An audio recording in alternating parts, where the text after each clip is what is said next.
Welcome to एग्जामपीडिया। आज है 17 जुलाई 2020 और 17 जुलाई 2020 से करंट अफेयर्स के जितने भी इम्पोर्टेंट क्वेश्चन हैं उन्हें हम इस वीडियो में डिस्कस करेंगे। तो चलिए शुरू करते हैं। पहला क्वेश्चन, हाल ही में किस संस्था ने दुनिया की सबसे सस्ती कोविड-19 डायग्नोस्टिक किट कोरोश्योर को लॉन्च किया है? तो इसका सही आंसर है ए, आईआईटी दिल्ली ने। तो अभी केंद्रीय मानव संसाधन मंत्री रमेश पोखरियाल निशंक जी ने दुनिया की सबसे किफायती आरटीपीसीआर आधारित कोविड-19 डायग्नोस्टिक किट कोरोश्योर को लॉन्च किया है। इस किट को आईआईटी दिल्ली द्वारा विकसित किया है। आईआईटी दिल्ली द्वारा विकसित आरटीपीसीआर परख का आधार मूल्य 399 रुपये है और अगर आरएनए आइसोलेशन और प्रयोगशाला शुल्क जोड़ने के बाद भी परीक्षण की लागत 650 रुपये तक ही जाएगी। इस डायग्नोस्टिक किट को Indian Council of Medical Research और Drug Controller General of India की तरफ से भी अप्रूवल मिल चुका है। अब ये आईआईटी का क्वेश्चन है तो हम दूसरे भी आईआईटी के ऑप्शंस देख लेते हैं, जैसे कि बी, आईआईटी कानपुर ने अभी शुद्ध नामक एक सैनिटाइजिंग डिवाइस को विकसित किया है जो 15 मिनट के अंदर 10 बाई 10 के कमरे को सैनिटाइज कर सकता है और इसने एक मोबाइल मास्टर जी नामक टेस्टिंग सेटअप को भी लॉन्च किया है और इसने डेली 25,000 मास्क के उत्पादन करने की घोषणा भी की है। सी, आईआईटी रुड़की ने अभी एक यूनिसेवर नामक डिसइंफेक्टेंट बॉक्स को विकसित किया है और यहाँ के प्रोफेसर्स ने एक सॉफ्टवेयर बनाया है जो एक्सरे के इस्तेमाल से 5 सेकंड में कोविड-19 का पता लगा सकता है। डी, आईआईटी बॉम्बे ने अभी ध्रुव नामक एक चिप को विकसित किया है और कोविड-19 मरीजों के लिए एक क्रोनोटिन ऐप को भी लॉन्च किया है और एक डिजिटल स्टेथोस्कोप आयुसिंक नाम से भी बनाया है जिसके लिए इसको पेटेंट भी दिया गया है। तो आप इन पॉइंट्स को भी जरूर याद रखिएगा। अब हम आगे बढ़ते हैं। किस राज्य में भारतीय रेलवे भारत का पहला केबल रेल ब्रिज बना रहा है? तो इसका सही आंसर है बी, जम्मू कश्मीर में। तो अभी जम्मू कश्मीर में भारतीय रेलवे भारत का पहला केबल रेल ब्रिज बना रहा है। यहाँ ये कटरा बनिहाल रेलवे ट्रैक पर बनाई जाएगी जो जम्मू कश्मीर के कटरा और रियासी को जोड़ेगी और इस केबल रेल ब्रिज का नाम होगा अंजी खाद ब्रिज। ये पुल चिनाब नदी पर बनाई जाएगी जो 331 मीटर की ऊंचाई पर होगी और इस पुल की कुल लंबाई 473.25 मीटर होगी और इस पुल को कोंकण रेलवे कॉरपोरेशन द्वारा बनाया जाएगा। अब यहाँ पर जम्मू कश्मीर की बात हो रही है तो जम्मू कश्मीर से रिलेटेड कुछ और करंट अफेयर्स के पॉइंट्स हम जान लेते हैं, जैसे कि अभी हमारे केंद्रीय रक्षा मंत्री राजनाथ सिंह जी ने जम्मू कश्मीर में 6 नए पुलों का उद्घाटन किया जिसे बॉर्डर रोड कंस्ट्रक्शन द्वारा बनाया गया और उन्होंने कहा है कि उनको टोटल 17 पुल बनाने हैं जिसमें से 6 पुल बन गए हैं, बाकी पुल भी जल्द ही बन जाएंगे। और जम्मू कश्मीर की चेनारी नासेरी सुरंग जो भारत की सबसे लंबी रोड सुरंग है जिसकी लंबाई है 9.28 किलोमीटर, उसका नाम बदलकर अभी डॉक्टर श्यामा प्रसाद मुखर्जी जी के नाम पर रख दिया गया है और जम्मू कश्मीर के सिटी चौक का नाम बदलकर अभी भारत माता चौक भी रख दिया गया है और अभी जम्मू कश्मीर के ही सिटी रोड चौक का नाम बदलकर अटल चौक रख दिया गया है। अब यहाँ पर जम्मू कश्मीर की बात हो रही है तो ये रहा जम्मू कश्मीर का मैप। इसके पहले लेफ्टिनेंट गवर्नर हैं गिरीश चंद्र मुर्मू और जम्मू कश्मीर हाई कोर्ट की चीफ जस्टिस हैं गीता मित्तल और ये यहाँ की पहली महिला हाई कोर्ट चीफ जस्टिस भी हैं और पहली बार किसी ने जम्मू कश्मीर हाई कोर्ट में न्यायाधीश ने भारत के संविधान की शपथ लेते हुए अपना कार्यभार संभाला है तो इनका नाम है रजनीश ओसवाल और ये पहले ऐसे न्यायाधीश हैं जिन्होंने भारत के संविधान की शपथ लेके अपना कार्यभार संभाला है, इसीलिए ये नाम बहुत ही ज़्यादा इम्पोर्टेंट हो जाता है। और यहाँ पर कई इम्पॉर्टेंट नेशनल पार्क्स भी हैं, जैसे कि Dachigam National Park, Kotiwa National Park, doctor Salim Ali National Park. तो आप इन पॉइंट्स को भी ज़रूर याद रखिएगा। और गाइज, अगर ये वीडियो आपको अच्छा लग रहा है और आपके आने वाले एग्ज़ाम के लिए हेल्पफुल है तो इस वीडियो को अभी ही लाइक ज़रूर कर दीजिएगा और आप अपने फ्रेंड्स के साथ शेयर भी ज़रूर करिएगा। और अगर आप में से कोई इस वीडियो को पहली बार देख रहा है तो आने वाले वीडियोस के नोटिफिकेशन के लिए आप इस चैनल को ज़रूर सब्सक्राइब कर ले और पास में आए हुए आइकन को भी ज़रूर प्रेस कर दीजिएगा, तभी आपको आने वाले वीडियोस के नोटिफिकेशंस मिला करेंगे। अब हम आगे बढ़ते हैं। हाल ही में प्रकाशित पुस्तक इफ इट ब्लीड्स के लेखक कौन हैं? तो इनका नाम है ए स्टीफन किंग। तो अभी स्टीफन किंग द्वारा लिखी पुस्तक इफ इट ब्लीड्स को रिलीज किया गया है। ये पुस्तक 4 नई कहानियों का संग्रह है। अब ये किताबों का क्वेश्चन है तो दूसरे भी ऑप्शंस देख लेते हैं, जैसे कि बी रस्किन बॉन्ड, इन्होंने अभी अ सॉन्ग ऑफ इंडिया नामक पुस्तक को लिखा है। सी तेंजिन गए टेथोंग, इन्होंने अभी दलाई लामा की आत्मकथा लिखी है जिसका नाम है his holiness the 14th Dalai Lama an illustrated biography. D A Shri Kumar, इन्होंने अभी Mahavir the soldier who never died नामक पुस्तक को लिखा है। तो आप इन सारों के नाम जरूर याद रखिएगा। अब हम आगे बढ़ते हैं। हाल ही में स्पोर्ट्स क्रीड़ा के ब्रांड एम्बेसडर के रूप में किसे नियुक्त किया गया है? तो इनका नाम है ए ब्रेट ली को। तो अभी ऑस्ट्रेलिया के पूर्व गेंदबाज ब्रेट ली को स्पोर्ट्स क्रीड़ा ने अपने ब्रांड एम्बेसडर के रूप में साइन किया है। स्पोर्ट्स अड्डा, जो कि एक भारतीय समाचार और सूचना मंच है जो क्रिकेट, फुटबॉल और कबड्डी के अपडेट और आंकड़े प्रदान करता है।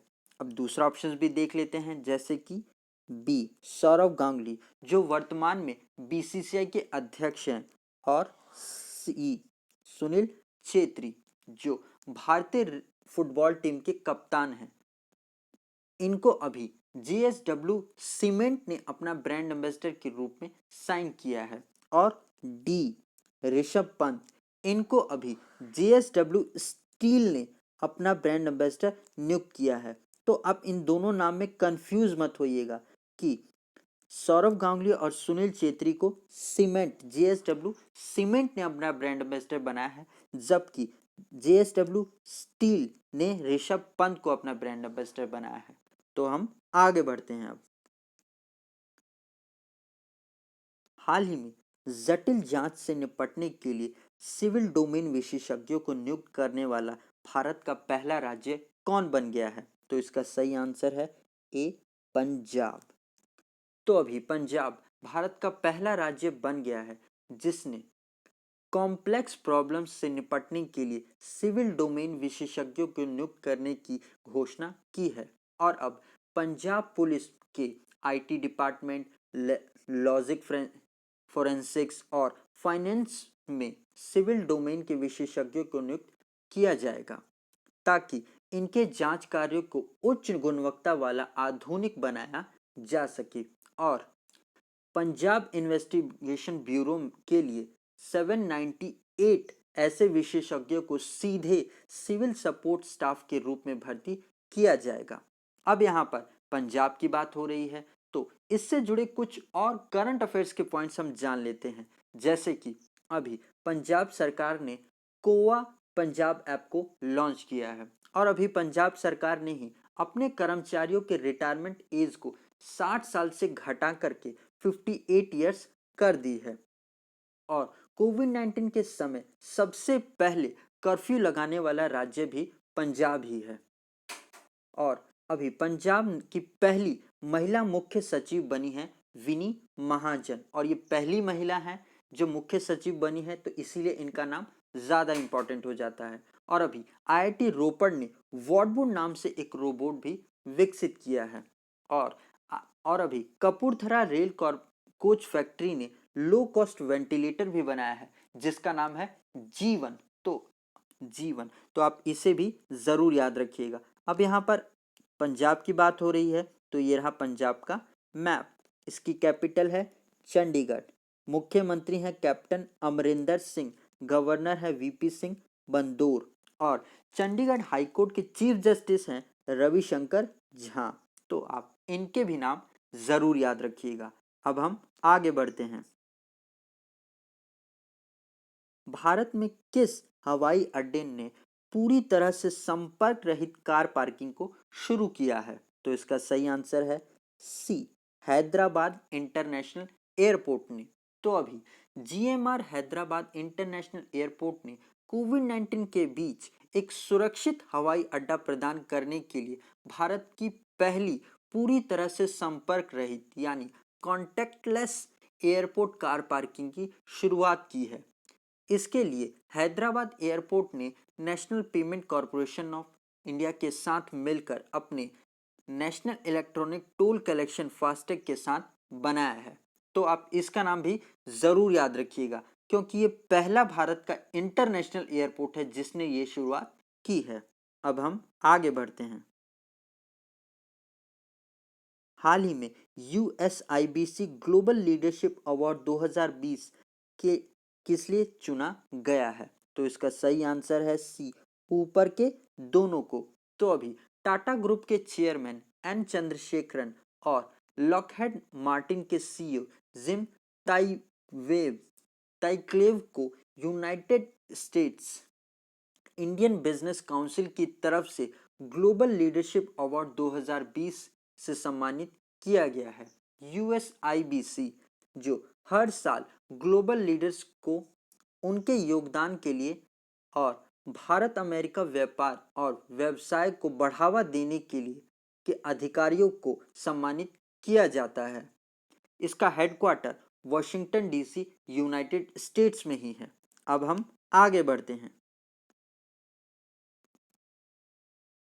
हाल ही में आंध्र प्रदेश ने मृतक कोविड-19 मरीजों के अंतिम संस्कार के लिए कितने रुपए की घोषणा की है? तो इसका सही आंसर है डी, 15,000 रुपए। तो अभी आंध्र प्रदेश के मुख्यमंत्री जगन मोहन रेड्डी जी ने मृतक कोविड-19 रोगियों के अंतिम संस्कार के लिए 15,000 रुपए की घोषणा की है, और साथ ही ये भी आदेश दिया है कि वे क्वारंटीन सेंटर्स में गुणवत्ता सेवाएं प्रदान करने के लिए एक सप्ताह का विशेष अभियान चलाएं, जहां पर शिकायतों के लिए कॉल सेंटर्स नंबर भी प्रकाशित किए जाएंगे। अब यहाँ पर आंध्र प्रदेश की बात हो रही है, तो ये रहा आंध्र प्रदेश का मैप। इसकी कैपिटल है अमरावती, जहां पर देश का 25वां हाई कोर्ट खुला है, और वहां के चीफ जस्टिस हैं जेके महेश्वरी, मुख्यमंत्री हैं जगन मोहन रेड्डी, गवर्नर हैं विश्वभूषण हरिचंदन। और अभी लॉकडाउन के दौरान दवाइयों की होम डिलीवरी के लिए कोविड फार्मा एप्लीकेशन को लॉन्च किया गया था, और चुनाव में निगरानी रखने के लिए निगाह एप्लीकेशन को लॉन्च किया गया है। तो आप इन पॉइंट्स को भी ज़रूर याद रखिएगा। अब हम आगे बढ़ते हैं। हाल ही में कब विश्व शब्द दिवस मनाया गया? तो इसे मनाया गया है डी, 16 जुलाई को। तो हम 16 जुलाई को विश्व सप्र दिवस यानी वर्ल्ड स्नेक डे के रूप में मनाते हैं। इस दिन को मनाने का उद्देश्य सांपों के बारे में जागरूक करना है। दुनिया भर में लगभग 35,000 से ज़्यादा सांपों की प्रजातियां पाई जाती हैं। तो आप इसे भी ज़रूर याद रखिए। अब ये इंपॉर्टेंट डेज का क्वेश्चन है, तो जुलाई के महीने में जितने भी इंपॉर्टेंट डेज के क्वेश्चंस अभी तक आए हैं उन्हें हम एक बार और रिवाइज कर लेते हैं। तो 1 जुलाई को हमने 3 इंपॉर्टेंट डेज मनाया, जिसमें से पहला है नेशनल डॉक्टर्स डे, दूसरा है नेशनल पोस्टर्स वर्कर्स डे, तीसरा नेशनल चार्टर्स अकाउंट्स डे। 2 जुलाई को हमने वर्ल्ड स्पोर्ट्स जर्नलिस्ट डे मनाया। 3 जुलाई को हमने इंटरनेशनल डे ऑफ कॉम्पिटिशन मनाया। 7 जुलाई को हमने वर्ल्ड जूलॉजी डे मनाया। 12 जुलाई को हमने मलाला डे मनाया। 15 जुलाई को हमने वर्ल्ड यूथ स्किल डे मनाया। तो आप इसे भी ज़रूर याद रखिएगा। अब हम आगे बढ़ते हैं। एलिस फकफक ने देश के राष्ट्रपति को अपना इस्तीफा सौंप दिया है। वे किस देश के प्रधानमंत्री थे? तो ये प्रधानमंत्री हैं थे तुनिसिया के। तो अभी 16 जुलाई तुनिसिया के प्रधानमंत्री एइस फकफक ने देश के राष्ट्रपति एलिस कैस सैद को अपना इस्तीफा दे दिया है। एइस फकफक को जनवरी 2020 में ही राष्ट्रपति के सैद द्वारा नियुक्त किया गया था, पर अब उनके ऊपर कंपनियों के शेयरों के हितों का आरोप सामने आ गया है, जिसके लिए उन्हें ये इस्तीफा देना पड़ा है। अब यहाँ पर दूसरे ऑप्शंस को भी देख लेते हैं। तो बी, पोलैंड। पोलैंड के अभी नए राष्ट्रपति नियुक्त किए गए हैं, जिनका नाम है एंड्रूज डूडा। सी, सिंगापुर के अभी नए प्रधानमंत्री बने हैं, जिनका नाम है ली जून ओंग। और डी, फ्रांस के अभी नए प्रधानमंत्री बने हैं, जिनका नाम है जीन कैस्ट्रेक्स। तो आप इनके भी नाम जरूर याद रखिएगा। अब हम आगे बढ़ते हैं। तो गाइज, ये वीडियो आपको कैसा लगा है कमेंट सेक्शन में ज़रूर बताइएगा, और अगर अभी तक आप इस वीडियो को लाइक और शेयर करना भूल गए हैं तो अभी के अभी लाइक और शेयर कर दीजिए। और अगर आप इस वीडियो का PDF लेना चाहते हैं तो आप हमारे टेलीग्राम चैनल से जुड़कर ले सकते हैं। आज के लिए इतना ही। Thanks for listening.